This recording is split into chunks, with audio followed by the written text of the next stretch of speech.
generations, all of them. And this is how we stacked them in. The base load plants right here, wind. And then you had, this is Deer Creek, run of the river. And the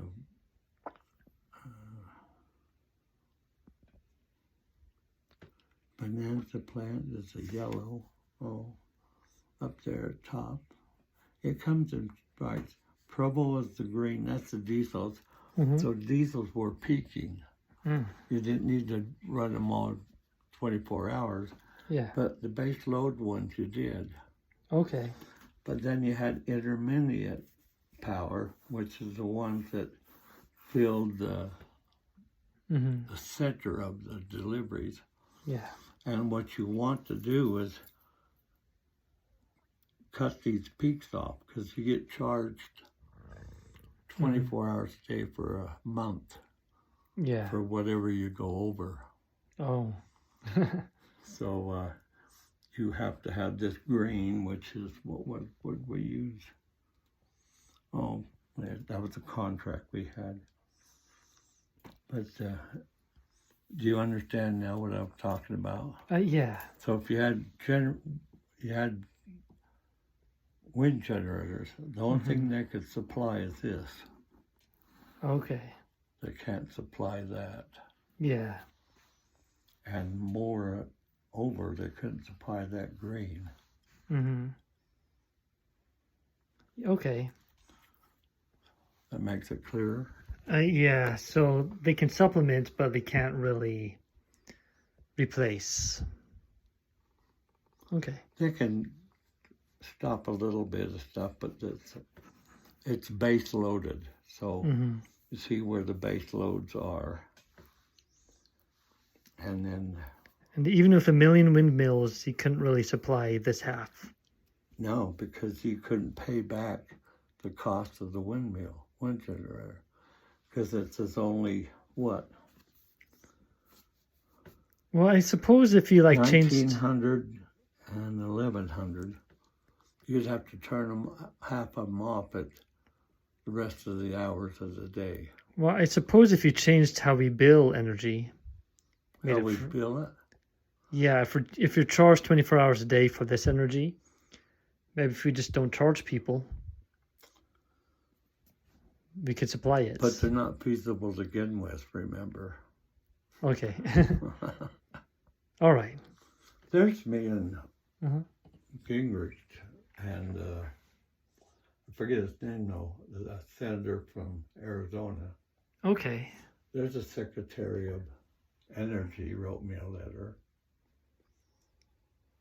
Anyway, you have to almost go through this. Yeah.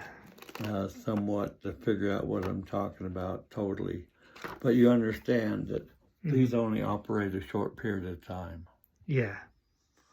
And if you had like a power plant, a regular one, you couldn't pay back the capacity cost, the fixed cost of a power. Almost 90% of the power has a fixed price to it.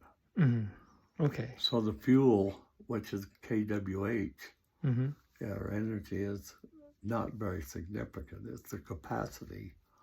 That's why big buildings and stuff get charged a demand charge because they use more only for a few hours. So there's 720 hours in a month. In a month. And if you only use it, say it's $100. Yeah. But you only use it for 10% of the time, then that 90% of cost gets paid by who? That's the question. Who's paying for the capacity? Yeah. You can't charge the capacity because not everybody's using it at that time. Yeah. Okay. All right. Well, thank you so much for that interview. Did you have anything else more to add, or?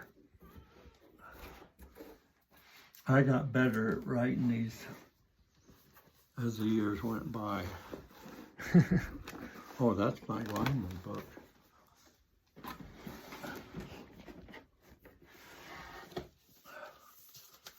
This was an award winner for our cover. At the back of these is our annual report. Okay. I give one of these to every councilman Uh-huh. to take home. That's not simple. Mayor Provo the other day, Yeah. when he found out that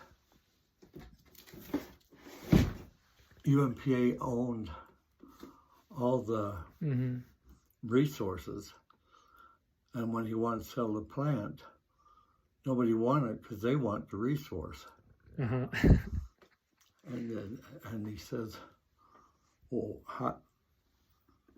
why'd we do that? I says, I explained to you at every customer meeting how the contracts work. You know.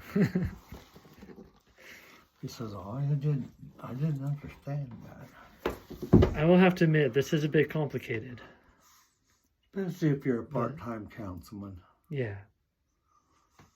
And even bigwigs on the environmental side don't understand that. Yeah. When they wanted to put customer choice in the Utah, everybody but me was for it. I says, well, let's break it down.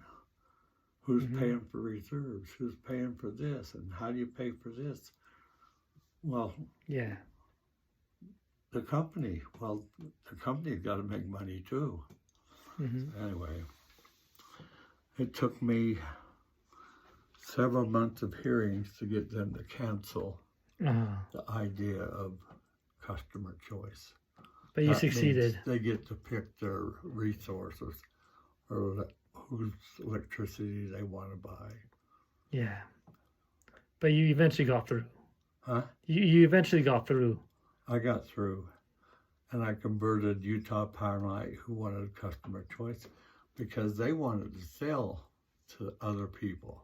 And UAMPS, another municipal, same thing. They wanted the power to sell to anybody they wanted. Yeah.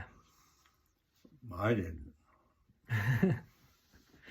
All right. Well, did you have anything more to add to this interview, or do you think I think that. All right. Well, thank you so much for your time. It was really interesting. So and I learned a lot. From beginning of weeding pearl onions to being a general manager. A big rise.